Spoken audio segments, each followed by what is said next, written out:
اور اس قسم کی آلو وغیرہ. تو یہ وہ چیزیں ہیں کہ جو جسم میں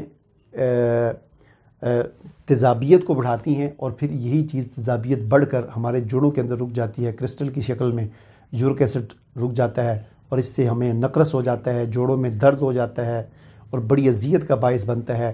پھر ہمارے گردوں کے اندر سکیڑ پیدا ہو جاتا ہے، اس یورک ایسڈ کا اخراج نہیں ہوتا پیشاب کے ذریعے ہمارے جسم میں سے، اور یہ پھیل جاتا ہے جسم میں، خون میں بڑھ جاتا ہے اس کی مقدار، اس کا لیول، اور پھر یہ جوڑوں کے درد کا باعث بنتا ہے.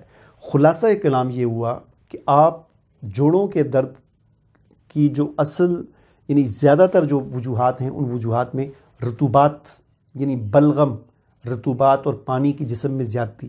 یہ یعنی میں کوشش کر رہا ہوں، چونکہ میں کوئی حکیموں کو نہیں پڑھا رہا، میں عام عوام کو سمجھانے کی کوشش کر رہا ہوں، اس لیے میں بار بار پانی کا لفظ استعمال کرتا ہوں، کیونکہ رطوبات بہت سارے لوگ نہیں سمجھتے کہ رطوبات کیا چیز ہوتی ہے.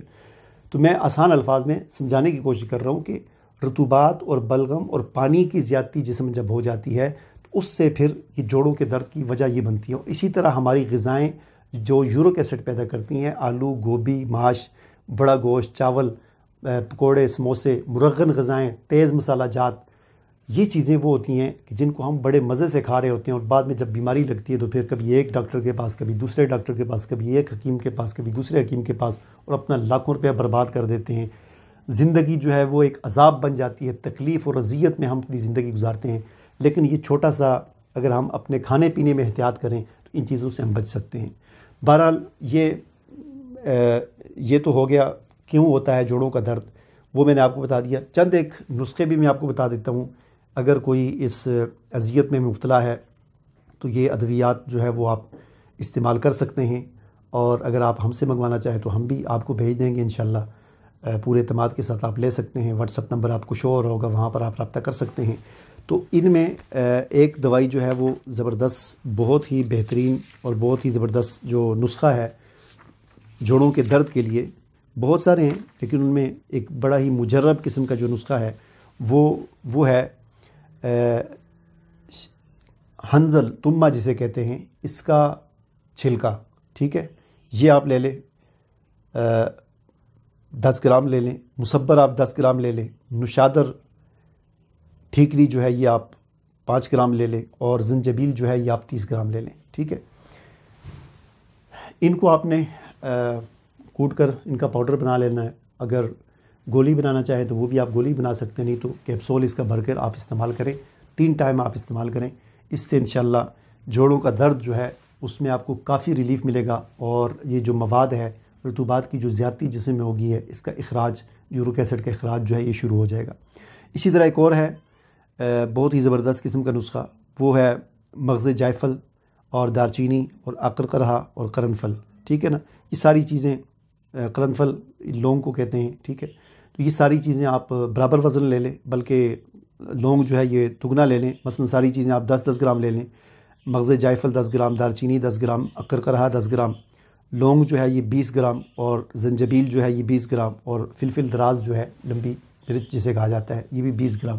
یہ آپ لے لیں، اور ان کو کوٹ پیس کر ان کا بھی آپ بنا لیں، پاؤڈر بنا لیں، اور اس کے کیپسول جو ہے وہ آپ 3 ٹائم پانی کے ساتھ استعمال کریں. ٹھیک ہے، اسی طرح ایک اور نسخہ ہے، وہ بھی بہت زبردست ہے. اس میں آپ نے ہرمل لینا ہے. یہ عرق النساء کے لیے بہت زبردست ہے. یہ عرق النساء، نقرس، جوڑوں کا درد، یہ تقریباً سارے، جیسا کہ میں نے عرض کیا کہ سارے جوڑوں کے درد کی جتنی بیماریاں ہیں اس میں عرق النساء بھی آ جاتی ہے، نقرس بھی آ جاتا ہے، گنٹھیے بھی آ جاتا ہے، وجل المفاصل، ساری چیزوں کے پیچھے سردی ہے. ٹھیک ہے نا، یا سردی تری ہے یا سردی خشکی ہے، بس اس کے علاوہ کوئی اور چیز نہیں ہے. تو ہم نے اس سردی تری کو اور سردی خشکی کو، جو بھی صورت ہو، سردی تری جو ہے یہ کیمیاوی صورت ہے، اور سردی خشکی جو ہے یہ کہہ لیں کہ مشینی صورت ہے، تو ان کو اپنے ختم کرنا ہے. اور اس مواد کا جو جسم میں رطوبات کا اجتماع، یورک ایسڈ کا اجتماع جو خون میں ہو چکا ہے، اس کا اخراج کرنا ہے. اور یہ تمام ادویات جو بتا رہا ہوں میں، یہ ان کا اخراج کرتی ہیں، جس سے انسان کو ریلیف ملتا ہے.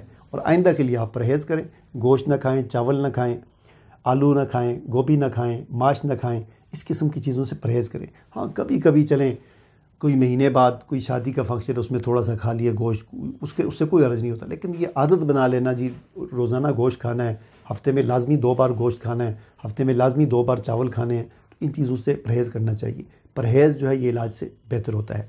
اسی طرح ایک اور نسخہ ہے، وہ بھی آپ استعمال کر سکتے ہیں، وہ ہے ازگند نگوری، سرنجا شیری، ریوند اسارا، نشادر ٹھیکری، سکمونیا، یہ ساری چیزیں برابر وزن لے لیں اور چھوٹا کیپسول جو ہے یہ آپ استعمال کر سکتے ہیں۔ عرق النساء کے لیے مفید ہے، اس کے علاوہ سنگرہنی کے لیے مفید ہے۔ سنگرہنی اس بیماری کو کہتے ہیں کہ جس میں انسان کو بار بار پخانے کی عادت ہوتی ہے، کھانا کھایا پھر پیشاب آ گیا، کھانا کھایا پھر پخانا، یہ سنگرہنی اس کے لیے مفید ہے۔ دمے کے لیے یہ بہت مفید ہے۔ اسی طرح خشک کھانسی، نزلہ زکام، یہ جتنی بھی ادویات ہیں جو جوڑوں کے درد کے لیے میں بتا رہا ہوں، یہ ایسی ادویات ہیں کہ یہ صرف جوڑوں کے درد کے لیے نہیں ہے، بلکہ یہ دمے اور خشک کھانسی کے لیے بھی بہت مفید ادویات ہیں۔ نزلہ زکام جو ہوتا ہے اس کے لیے بہت مفید ہے، خشک جو ہوتا ہے۔ اسی طرح ایک اور بہت ہی زبردست قسم کا مسل ہے جو اس بیماری کے لیے مفید ہے، وہ ہے جلاپا ہرڑ اور سرنجا شیری 30 گرام، جلاپا ہرڑ 30 گرام اور سکمونیا 20 گرام، یہ آپ نے لینا ہے اور اس کا آپ پاؤڈر بنا کر اس کا بھی چھوٹا کیپسول آپ استعمال کریں، 3 ٹائم استعمال کریں، 4 ٹائم استعمال کریں، ہر 6 گھنٹے کے بعد ایک کیپسول استعمال کریں، تو یہ بھی آپ کا جو نقرس ہے، چھوٹے جوڑوں کے اندر جو درد ہوتے ہیں، انگلیوں کے اندر جو یورک ایسڈ جسم میں جمع ہو جاتا ہے، کرسٹل اس کے بن جاتے ہیں، اور اس کے لیے اور عرق النساء کے لیے اور جسم کے اندر جو تیزابیت بڑھ جاتی ہے اس کے لیے اور خشک کھانسی، دمہ وغیرہ ان چیزوں کے لیے، تو یہ بہت ہی مجرب قسم کے نسخے ہیں جو قانون مفرط غذا کے تحت حکیم صابر ملتانی رحمۃ اللہ علیہ نے اپنے مجربات میں ان کو ذکر کیا ہے۔ ان کا آپ استعمال کریں، اگر آپ خود نہیں بنا سکتے ہم سے منگوا سکتے ہیں۔ مجھے امید ہے کہ یہ ویڈیو آپ کے لیے بہت مفید ثابت ہوئی ہوگی اور آپ ضرور اس سے فائدہ حاصل کریں گے۔ مجھے اجازت دیجیے، اللہ حافظ۔